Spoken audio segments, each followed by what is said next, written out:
नमस्कार। 11th के accounts के छात्रों का स्वागत है। आज अकाउंट्स में विनिमय पत्र वाले चैप्टर में ही आगे बात करते हैं। कल तक हमने पढ़ा था, पिछली बार तक, प्रतिज्ञा पत्र और हुंडी के बारे में। अब बात करते हैं विनिमय पत्र तथा प्रतिज्ञा पत्र में अंतर क्या होता है। अंतर को समझते हैं। लेखक सबसे मेन जो कहानी है, इसमें बड़ी बात है। इसका लेखक, विनिमय बिल का जो लेखक होता है वो ऋणदाता होता है, जो ऋणी देनदार को शर्त रहित भुगतान करने की आज्ञा देता है। और प्रतिज्ञा पत्र, प्रोमिसरी नोट क्या कहलाता है? इसका लेखक ऋणी होता है, जो ऋणदाता का या उसके आदेशित व्यक्ति को शर्त रहित भुगतान करने की प्रतिज्ञा करता है। तो मेन फर्क यही है कि यहाँ पे जो ऋण बिल विनिमय पत्र कौन लिखता है? जो ऋणदाता है, यानी कि जिसने ऋण दिया है, उधार दिया है माल या ऋण दिया है, और अपने देनदार को ये आज्ञा देता है कि वो इसका इतने भुगतान का इतनी राशि का भुगतान कर दे। जबकि प्रतिज्ञा पत्र में क्या होता है? प्रतिज्ञा पत्र ऋणी द्वारा लिखा जाता है, यानी कि जो जिसने ऋण लिया है उसने उसके द्वारा लिखा जाता है, और जो ऋणदाता या उसके आदेशित व्यक्ति को शर्त रहित भुगतान करने की प्रतिज्ञा करता है उस इसमें। दूसरा, आदेश या प्रतिज्ञा, इसमें लेखक द्वारा भुगतान करने का आदेश दिया जाता है। इसमें जो लेखक होता है वो भुगतान करने का आदेश देता है। और जबकि प्रतिज्ञा पत्र में क्या होता है? इसमें लेखक भुगतान करने की प्रतिज्ञा करता है। यहाँ जो लेखक होता है वो भुगतान करके मैं आप उस व्यक्ति को या आपके द्वारा निश्चित व्यक्ति को ये पेमेंट भुगतान कर दूंगा। पक्ष, विनिमय पत्र में 3 पक्षकार होते हैं। लेखक, यानी कि जो लेखक है जिसने ऋण दिया है। देनदार, यानी कि जो स्वीकृति देता है। और लेनदार और अदाता। 3 लेखक हो गए। लेखक जिसने लिखा, देनदार और लेनदार। इसमें प्रतिज्ञा पत्र में 2 ही पक्षकार होते हैं। एक लेखक होता है जिसको आर्ता कहते हैं, और एक लेनदार होता है जो अदाता कहलाता है। विनिमय पत्र में लेखक का मतलब है आहारता, देनदार का मतलब है आरती, और ये बेचान करने के बाद लेनदार हो जाता है, यानी लेनदार इसका अदाता हो जाता है, या बैंक इसका अदाता हो जाती है। तीसरा है लेनदार बनना। इसमें लेखक लेनदार बन सकता है। विनिमय पत्र में जो लेखक होता है वो लेनदार बन सकता है, यानी कि पैसा देने वाला ही बन सकता है। इसमें लेखक स्वयं लेनदार प्राप्त करता नहीं हो सकता। इसमें जो लेखक होता है वो स्वयं लेनदार नहीं हो सकता, यानी कि उसी भुगतान को वो स्वयं प्राप्त नहीं कर सकता। इसके बाद इसे वैधानिक प्रलेख बनाने के लिए इसमें स्वीकृति आवश्यक होती है, यानी कि विनिमय पत्र में वैधानिक स्वीकृति, बिना स्वीकृति के वो वैधानिक प्रलेख नहीं बन सकता। जबकि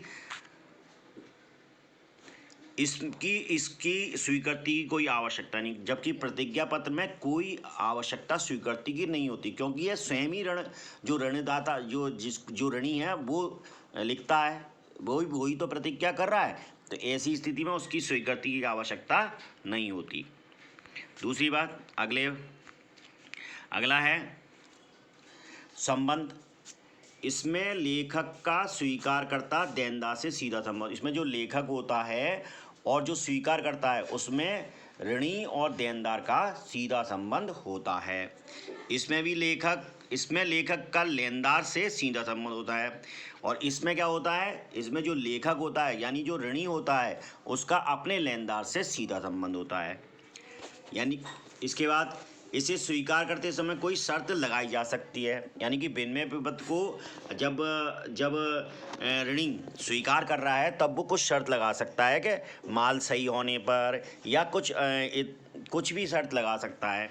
जबकि प्रतिज्ञा पत्र में भुगतान करने की कोई शर्त नहीं होगी। इसमें भुगतान करने की शर्त रहित प्रतिज्ञा होती है। इसमें तो खुद ही वो ये भुगतान करने की वो प्रतिज्ञा कर रहा है कि मैं आपको बिना शर्त रहित इस बात की प्रतिज्ञा करता हूँ कि मैं आपको इतना पेमेंट कर दूँगा इतने दिनों बाद। इसके बाद दायित्व। इसमें लेखक का दायित्व गौण होता है, यानी जो लेखक होता है उसका कोई दायित्व नहीं होता है। लेखक का दायित्व तभी आरंभ होता है जब बिल अनादत हो जाता है, यानी कि जब अगर लेखक ने ये बिल किसी दूसरे व्यक्ति को बेचान कर दिया या बैंक से बना लिया, तभी वो लेखक देनदार होता है, यानी दायित्व तभी उसका दायित्व बनता है, अन्यथा की स्थिति में नहीं बनता। जबकि प्रतिज्ञा पत्र में लेखक का दायित्व प्रमुख होता है, क्योंकि लेखक ही स्वीकारकर्ता होता है और लिखने वाला भी वही होता है, इसलिए दायित्व उसका प्रमुख होता है। यहाँ दायित्व उसको अगर कोई विपरीत परिस्थिति आती है तो उसका पूरा दायित्व होगा कि उस अमाउंट का भुगतान वो करे। देसी विदेशी, यह देसी एवं विदेशी दोनों प्रकार के होते हैं, विनिमय विपत्र दोनों प्रकार के होते हैं, देसी और विदेशी भी, लेकिन प्रतिज्ञा पत्र केवल देसी प्रकार का होता है। ये अधिकतर हमारे देश में ही चलता है, यानी देश के भीतर ही भुगतान के लिए प्रयोग किया जाता है। इसके बाद बात करते हैं प्रतियां। विदेशी विपत्र की 3 प्रतियां तैयार की जाती हैं। विदेशी विपत्र जो बनाया जाता है वो 3 प्रतियों में बनाया जाता है और इसमें केवल एक ही प्रति तैयार की जाती है, जो लेखक द्वारा अपने ऋणी को दे दी जाती है। अनादरण की सूचना। विनिमय विपत्र में अनादरण की संबंधित पक्षों को सूचना देना आवश्यक होता है। अनादरण का मतलब है यदि उस विनिमय विपत्र का भुगतान देय तिथि पर नहीं किया जा सकता, तो ऐसे जितने भी संबंधित पक्ष हैं, अगर उसने बेचान कर दिया तो वो पहले वो किसको पक्ष को करेगा, जिसको पेमेंट करना उस पक्ष को, जो पेमेंट करने वाला व्यक्ति वो अपने लेनदार को वो करेगा। लेनदार अगर उसने बेचान कर दिया या बैंक से मुरा लिया तो उनको सूचना देगा, लेकिन और इसके अनादरण की सूचना देने की आवश्यकता नहीं होती। प्रतिज्ञा पत्र के अनादरण की सूचना देना आवश्यकता नहीं होती, बल्कि समय पर ही उसको बता दिया था कि मैं पेमेंट कब करूँगा, फिर उसमें आपसी समझौते के अनुसार ये काम हो सकता है। अनादरण होने पर निकराई व्यय नोटिंग चार्ज करना आवश्यक होता है, यानी कि नोटिंग चार्ज आवश्यक रूप से लेंगे विनिमय पत्र में, लेकिन इसके अनादरण पर निकराई व्यय की कोई आवश्यकता नहीं होती है। प्रतिज्ञा पत्र में इस बात की निकराई व्यय की कोई आवश्यकता नहीं होती। प्रयोग। व्यापार में इसका प्रयोग अपेक्षाकृत विनिमय विपत्र का प्रयोग अधिक होता है, और जबकि व्यापार में प्रतिज्ञा पत्र का प्रयोग सीमित होता है, कम ही होता है, ज़्यादा नहीं होता है इसका, जबकि विनिमय विपत्र का प्रयोग ज़्यादा होता है। टिकट। दर्शनीय विनिमय विपत्र को छोड़कर अन्य सभी बिलों पर टिकट लगाना आवश्यक होता है, यानी स्टैम्प, रेवेन्यू स्टैम्प लगाना आवश्यक होता है, तभी वो कानूनन वैध होता है। इसी प्रकार हर प्रकार के प्रतिज्ञा पत्र पर भी टिकट, चाहे प्रतिज्ञा पत्र कैसा भी हो, लेकिन चाहे दर्शनीय हो या कैसा अवधि वाला हो, उस हर परिस्थिति में उस पर टिकट लगाना अनिवार्य है। अब बात करते हैं चेक तथा प्रतिज्ञा पत्र में क्या अंतर है। चेक ग्राहक द्वारा, यानी कि जिसका बैंक में खाता है वही लिख सकता है, केवल कोई अन्य व्यक्ति नहीं लिख सकता। ये देनदार द्वारा लेनदार के पक्ष में लिखा जाता है प्रतिज्ञा पत्र, जबकि बैंक चेक में पक्ष 3 होते हैं, लेखक, बैंक और प्राप्तकर्ता, यानी कि जिसने चेक लिखा है वो, जो भुगतान करेगा बैंक वो, और जो भुगतान को प्राप्त करेगा प्राप्तकर्ता। इस तरह 3 पक्षकार होते हैं। प्रतिज्ञा पत्र में 2 पक्षकार होते हैं, लेखक और प्राप्तकर्ता। आदेश। इसमें भुगतान करने का आदेश होता है। जो चेक होता है वो एक आदेश पत्र होता है भुगतान करने के लिए, और इसमें भुगतान करने की प्रतिज्ञा होती है, जबकि प्रतिज्ञा पत्र में कार्य, यह विनिमय के माध्यम का कार्य करता है, यानी कि पैसे को एक पैसे के लेन देन को करने का ये साधन है, जबकि यह प्राय ऋण लेने का प्रयोग होता है, और जो प्रतिज्ञा पत्र है वो ऋण लेने के लिए प्रयोग होता है। यहाँ तो विनिमय का मतलब है, मान लीजिए आपने कोई वस्तु खरीदी तो उसके बदले में चेक दे दिया, ये कहलाता है विनिमय का माध्यम। तो चेक तो विनिमय का माध्यम है, लेकिन प्रतिज्ञा पत्र ऋण लेने का माध्यम है। ज़्यादातर इसको ऋण लेने के लिए ही प्रयोग किया जाता है। रेखांकन। चेक का रेखांकन किया जा सकता है, लेकिन प्रतिज्ञा पत्र का रेखांकन नहीं किया जा सकता।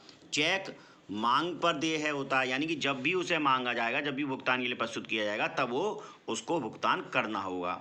इसका भुगतान मांग पर या एक निश्चित अवधि पर देय होगा, यानी कि जबकि मांगने पर या एक निश्चित अवधि पर आपको उसका भुगतान प्रतिज्ञा पत्र का करना होगा, और चेक का भुगतान जैसे ही मांगा जाए तभी करना होगा।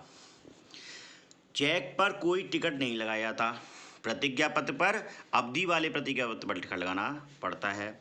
बेचान, इसका बेचान चेक का बेचान किया जा सकता है, यानी किसी दूसरे व्यक्ति को भुगतान के स्वरूप में दिया जा सकता है, किंतु प्रतिज्ञा पत्र का भुगतान बेचान नहीं किया जा सकता। ये उसी व्यक्ति को मिलेगा जिस व्यक्ति के लिए उसमें दे रखा है, कहा रखा है, उसी व्यक्ति को ऐसा भुगतान मिलेगा। भुगतान, चेक का भुगतान बैंक द्वारा किया जाता है। चेक जो भुगतान वो कौन करेगा? बैंक द्वारा। और इसका भुगतान लेखक द्वारा। प्रतिज्ञा पत्र का भुगतान कौन करता है? लेखक द्वारा किया जाता है। दायित्व से मुक्ति, भुगतान हेतु समय पर प्रस्तुत ना किए जाने पर भी लेखक अपने दायित्व से मुक्त नहीं हो। अगर चेक की स्थिति में क्या है, अगर किसी व्यक्ति ने समय के बाद प्रस्तुत किया उस चेक को, तो ऐसा नहीं है कि वो भुगतान से उसकी त्रुटि के कारण उसे भुगतान नहीं मिलेगा। जिस व्यक्ति ने चेक लिखा है उसको भुगतान देना अनिवार्य होगा, किंतु भुगतान हेतु उचित समय पर प्रस्तुत ना किए जाने पर अन्य सभी पक्ष दायित्व से मुक्त हो जाते हैं। लेकिन प्रतिज्ञा पत्र में अगर टाइम से प्रतिज्ञा पत्र को भुगतान के लिए प्रस्तुत न किया जाए तो सभी पक्ष अपने अपने दायित्व से मुक्त हो जाते हैं। प्रचलन, चेक सुविधा का अधिक प्रयोग किया जाता है जबकि प्रतिज्ञा पत्र का कम प्रयोग किया जाता है। अब बात करते हैं, ये मुद्दती हुंडी का एक नमूना देखते हैं किस तरह से हुंडी लिखी जाती है। संख्या 76, टिकट लगेगी। श्री गणेश जी साथ सदाशय, सिद्ध श्री कानपुर शुभ स्थाने श्री पत्र भाई प्रीतम दास मोहन दास जी, जो लिखी लखनऊ से रामलाल कुंदन लाल जी के, गोपाल वंचना, अरपंज हुंडी नग 1 आपके ऊपर करी, रुपये 8000 अंकेन के नीमे 4000 के दूने पूरे देना, यहाँ रखे भाई कैनरा भाई लखनऊ के, मीति कृति शुद्धि 12 के 61 दिन पीछे, नामे धनी जो हुंडी का चलन कलदार देना, हुंडी मिति। ये पूरी हुंडी क्या होती है, एक तरह से हमने पहले भी पढ़ा कि तो मुड़िया भाषा में लिखी होती है या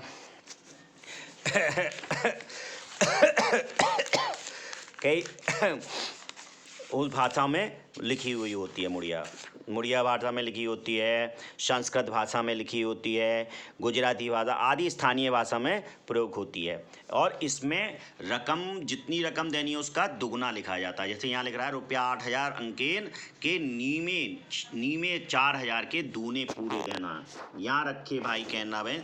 और यहाँ इसमें क्या है, बिल्कुल ये पूरी तरह से हिंदी भाषा के प्रयोग किया जाता है। जैसे कि सिद्ध श्री कानपुर शुभ स्थाने, यानी कि जो हिंदी भाषा में यूज होते हैं वही शब्दों का प्रयोग इसमें किया जाता है। गणेश जी सदाशय, यानी कि जो आदर्श सूचक शब्द हैं यहाँ इसमें प्रयोग किया जाता है। धन्यवाद।